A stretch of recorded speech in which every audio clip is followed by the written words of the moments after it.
pelas minhas pesquisas não, o que aconteceu sobre a questão de 2022, né? Sobre a questão de eventualmente eu ter feito ali uma tentativa de retorno ministerial em 2022 e quais serão os resultados disso, se isso de alguma forma representaria a morte de filhos espirituais, colocar as pessoas em risco e tal. Até o que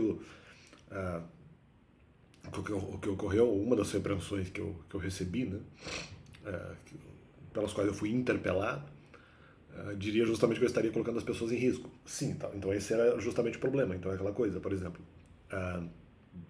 óbvio que eu reconheci a possibilidade de não fazer a pregação. Isso foi confirmado. Havia a possibilidade de não fazer a pregação, porque eventualmente poderia haver escândalo das pessoas, ou mesmo o escândalo não só pela fala dos mandamentos, mas a partir de algum debate que poderia ocorrer. Então, óbvio que isso era uma possibilidade considerada de que a pregação não fosse feita. No entanto, se eventualmente eu começasse de alguma forma a pregação, poderia haver debate depois, vamos dizer, no meio do caminho, ou mesmo algum escândalo das pessoas. Isso era colocar as pessoas em risco, mesmo que eu reconhecesse a possibilidade de que a pregação não fosse feita. Então essa é a questão, né?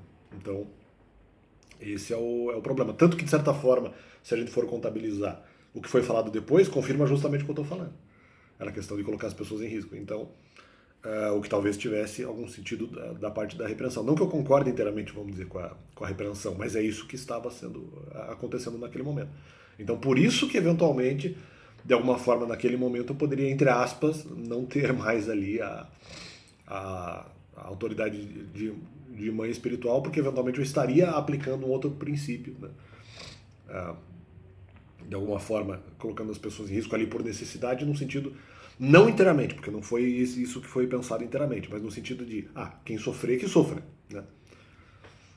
Mas não era bem assim, o raciocínio não era pautado só com base nessa, quem sofrer que sofra, porque eventualmente estaria em pecado, mas não foi pautado só com base nessa, a minha atitude não foi pautada só com base nessa premissa, né?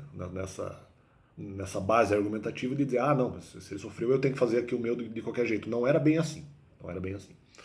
Havia outros fatores na jogada que poderiam influenciar no resultado final. Então, é isso que eu estou falando. Não é exatamente o que aconteceu e eles estão contabilizando isso como uma vitória. Não é bem isso, né? Então fica esse complemento no canal. E, olha,